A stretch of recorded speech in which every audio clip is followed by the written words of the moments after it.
Hello mga kabayan, welcome back to my channel. So, meron ako nakitang dalawang agency na pwede natin pag-applyan dyan sa Pilipinas. So, disclaimer lamang po, hindi po ako agent or hindi ko po sila ini-endorse or hindi po ako kanilang trabahante. So, na-research ko lamang po at tinay kung legal naman sila. And also, um, I suggest na i-research nyo pa rin naman yung kanilang company para makapagsigurado tayo. Pero yung dalawang nakita ko ay yung una ay Topmake. So, Topmake, ito, pagpunta nyo sa website, dito, makikita nyo yung website. Ang pwede nyong puntahan itong Topmake International PH. So, topmake.ph. So, pagpunta nyo dito, actually, pwede nyong i-click itong work abroad and makikita nyo yung country kung saan sila nagpapadala ng mga workers galing sa Pilipinas. So, ito, merong Finland. So, pagka-click nyo nyan, lalabas na yung mga work in Finland. So, kung mapapansin nyo, merong mga positions available in Finland. So, merong assistant nurse, caregiver, chef, housekeeping attendant, cleaner, and laundry worker. So, for example, kapag click nyo itong baba, makita nyo kung ano yung details ng sinasabi nila. So, assistant nurse. So, ito yung salary, 1,906 to 2,000 per month. Then, para makapag-qualify kayo, kailangan kayo ay BSN or registered nurse with or without license, with or without work experience.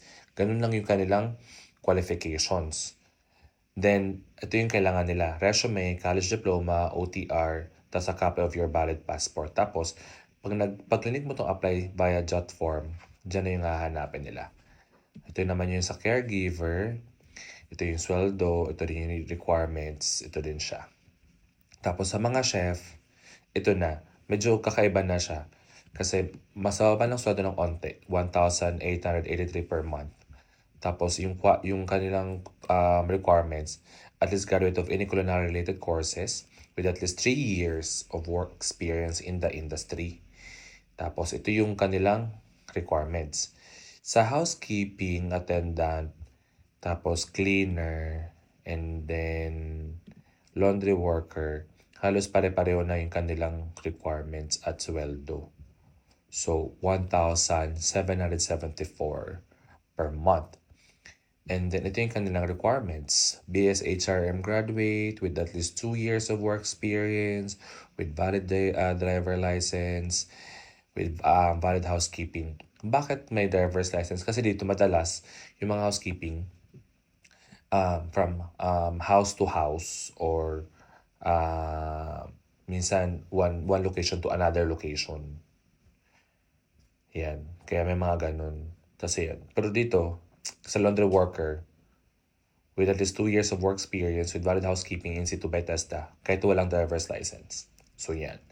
So, ito yung Topmake. So, dito pwede kayong mag-apply ng trabaho. Okay? Ayan, balik lang natin siya.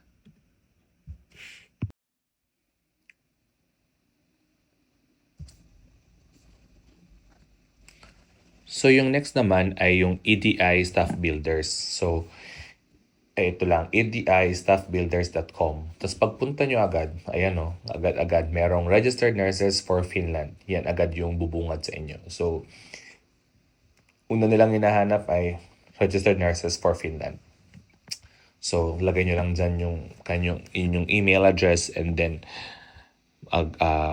makakapag-subscribe agad kayo and automatically kung ano yung work na, kung merong available work as for nurses, makaka-receive kayo ng email. But for that, tingnan natin yung kanilang job openings. So, yan. Pinatkan ng kanilang job openings. So, ayan. So, pwede nyo itong i-filter yung job location. So, for example, Finland lang. Kasi nagpapadala din sila ibang bansa eh. Pero for Finland ito. So, ayan. So, kung makikita nyo, ito yung mga available work for Finland. So far meron silang joinery carpenters, utility workers, TIG welder, practical nurses, extrusion line operator, GMAW, ventilation installer, ayan, UHT processor operator. Kapag click mo yung apply now, ayan, so dadalhin ka dun sa Sniper AI, tapos gagawa ka na ngayon ng registration.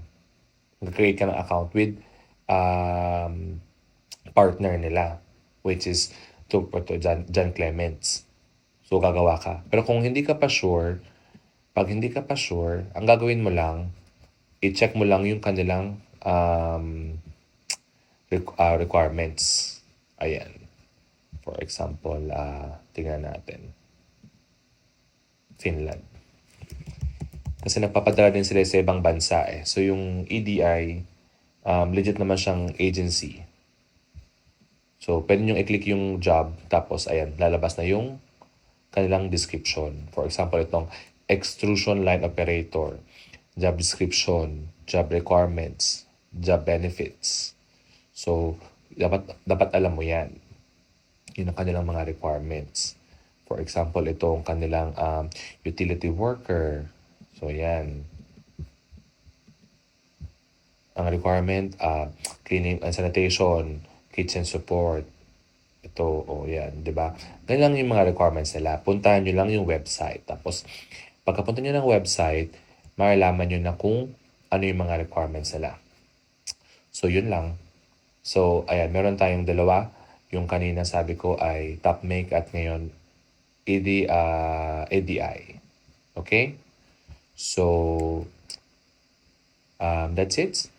Thank you and sana natulungan ko kayo ng kahit kaunti nung dalawang legit na na agency na nagpapadala ng mga workers dito sa Finland. So again, hindi po ako agent, hindi po ako nagtatrabaho sa kanila. Na-research ko lang po at base din po ito sa iba sa mga kababayan natin nasa Finland. Okay? Thank you and hope you subscribe to my YouTube channel. Bye-bye!